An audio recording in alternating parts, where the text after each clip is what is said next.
Hello guys, আমি Deep and welcome back to my channel Deep exclusive. So এখন আমি এই ভিডিওর মধ্যে কথা বলবো এই বছর 2023-এর টপ 10 মাই ফেভারিট, আমার প্রিয় 10টা বাংলা সিনেমাকে নিয়ে, এবং তোমাদের 10টা বাংলা প্রিয় সিনেমা কি এই বছরের মানে 2023-এর আমাকে অবশ্যই কিন্তু কমেন্ট করে শেয়ার করতে পারো।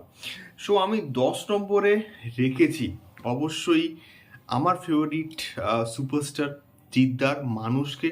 এবং মানুষ এমন একটা প্রজেক্ট এবং এটা কিন্তু অনেক কিছু কথা বলে এবং গ্যাংস্টার জনরা এবং জিদ্দার যে কমার্শিয়াল জনরা বাঁচিয়ে রেখেছে, এটার জন্য কিন্তু মানুষকে অনেকটা কিন্তু হ্যাটস অফ করতেই হবে এবং মানুষ আমার লিস্টে কিন্তু অলওয়েজ থাকবে।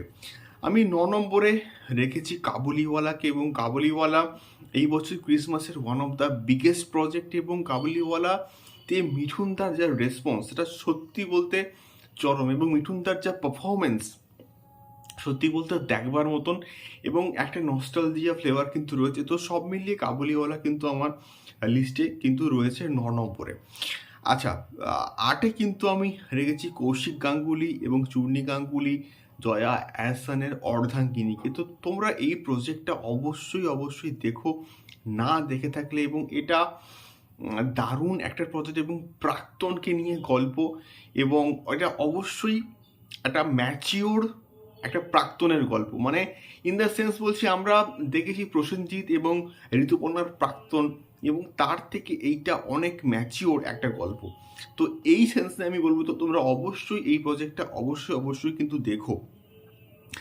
7 নম্বরে আমি রেখেছি আবার জিদ্দাকে, জিদ্দার চেঙ্গিস। তো আমি আবার বলবো যে বাংলাতে মেইন স্ট্রিম কমার্শিয়াল সিনেমা কিন্তু খুবই কম হয় এবং একমাত্র কিন্তু জিদ্দাই করে, এবং বর্তমানে অঙ্কুশ একটা ইনিশিয়েটিভ নিয়েছে। তো সেই জায়গা থেকে চেঙ্গিস এমন একটা প্রজেক্ট, এটা প্যান ইন্ডিয়া লেভেলে কিন্তু একটা আলাদাই সাড়া ফেলে দিয়েছিল।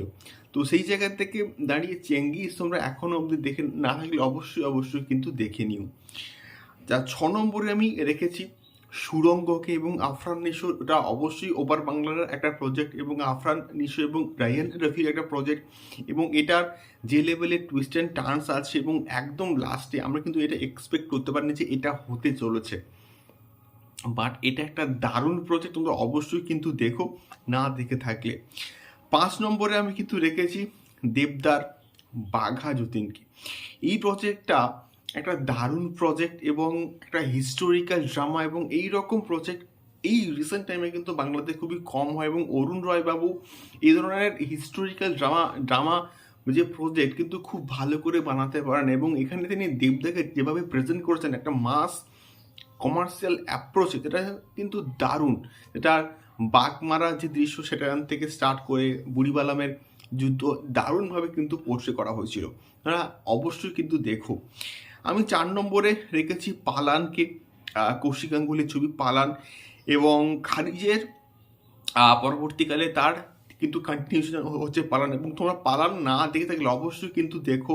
অঞ্জন দত্ত, মমতা শঙ্কর এবং খারিজের কন্টিনিউশন হচ্ছে পালান।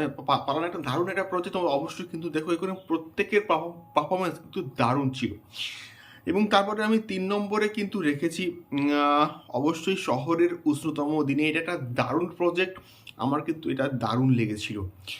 2 নম্বরে আমি রেখেছি এই বছরের পুজো রিলিজ রক্তবীজকে, এবং রক্তবীজ যে ধরনের যে জনরার একটা সিনেমা, উইন্ডোজ তাদের জনরা থেকে বেরিয়ে একটা নতুন কিছু করেছে, সেটা দেখবার মতো, এবং লাস্টের টুইস্টটা হেভি এবং এন্ডিংটা ব্যাপক লেগেছে আমার, দারুণ লেগেছিল, এবং রক্তবীজ অবশ্যই আমার লিস্টে অবশ্যই থাকবে।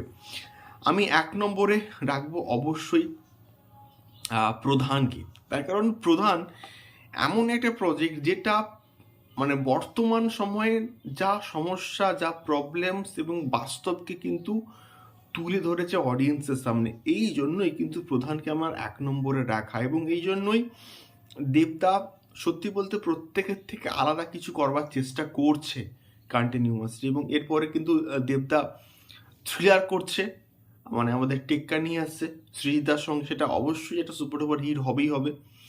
তো প্রধান কিন্তু আমার এই লিস্টে রয়েছে 1 নম্বরে। সো এটাই ছিল আমার মোটামুটি বাংলা সিনেমার লিস্ট এবং এইরকম তোমরা আর কোন কোন লিস্ট দেখতে চাও আমাকে অবশ্যই কিন্তু কমেন্ট করে শেয়ার করতে পারো।